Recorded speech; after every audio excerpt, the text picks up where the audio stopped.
तो जब भारत अंग्रेजों की गुलामी से आजादी की दहलीज पर खड़ा था। पूरी दुनिया में पंडित जवाहरलाल नेहरू की नीतियों का डंका बज रहा था। ऐसे में यहूदी नेताओं ने एक खास मुद्दे पर पंडित नेहरू से बात करने के लिए अल्बर्ट आइंस्टीन को चुना।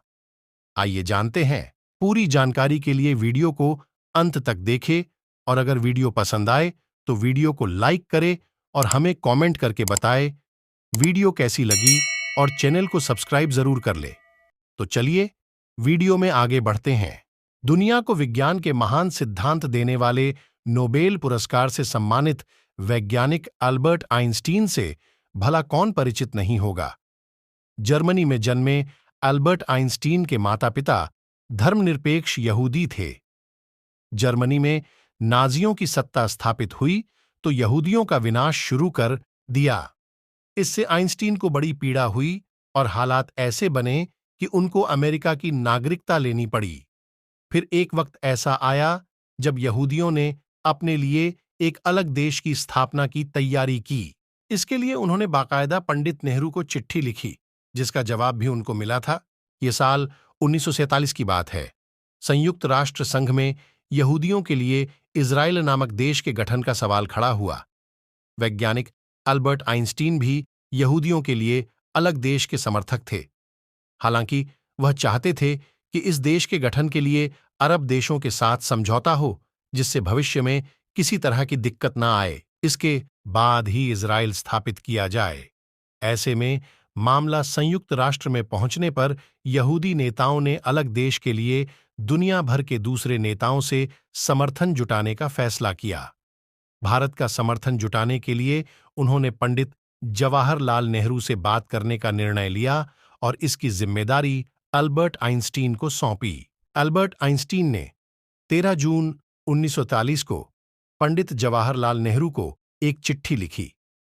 इस चिट्ठी में पहले तो उन्होंने पंडित नेहरू को भारत से छुआछूत खत्म करने की पहल के लिए बधाई दी।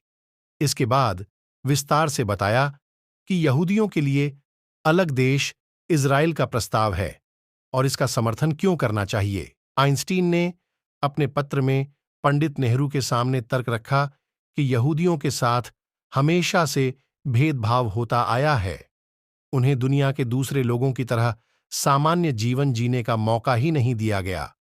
आज दुनिया में कोई ऐसा स्थान नहीं है जहां वह खुद को सुरक्षित महसूस करें। उन्होंने लिखा कि आपने अपने देश की आजादी के लिए संघर्ष किया है, इसलिए इजराइल के मुद्दे को गहराई से समझ सकते हैं। इसलिए इजराइल के गठन के लिए सपोर्ट करें। आइंस्टीन की चिट्ठी के करीब एक महीने बाद 11 जुलाई 1947 को पंडित जवाहरलाल नेहरू ने उन्हें चिट्ठी से ही जवाब भेजा। पंडित नेहरू ने अपनी चिट्ठी में यहूदियों पर हो रहे अत्याचारों पर गहरा दुख जताया। हालांकि साथ ही साथ उन्होंने अरब लोगों के अधिकारों का मुद्दा भी इसमें उठाया। पंडित नेहरू ने लिखा कि यहूदियों के साथ पूरी संवेदना है। इसके बावजूद यह सवाल भी अपनी जगह पर जायज है कि क्या इस मुद्दे से अरबों का भविष्य और अधिकार दोनों ही जुड़े हुए हैं। अपने पत्र में अल्बर्ट आइंस्टीन ने यहूदियों द्वारा फिलिस्तीन के विकास का दावा किया था। इस पर जवाबी पत्र में पंडित नेहरू ने सवाल किया कि अगर ऐसी उपलब्धि का उदाहरण सामने है तो यहूदी अरबों का भरोसा क्यों नहीं जीत पाए।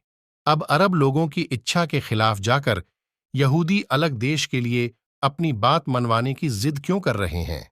कुल मिलाकर पंडित जवाहरलाल नेहरू ने बेहद विनम्रता के साथ अपनी बात दृढ़ता से रखते हुए इजराइल को भारत का समर्थन देने से मना कर दिया था।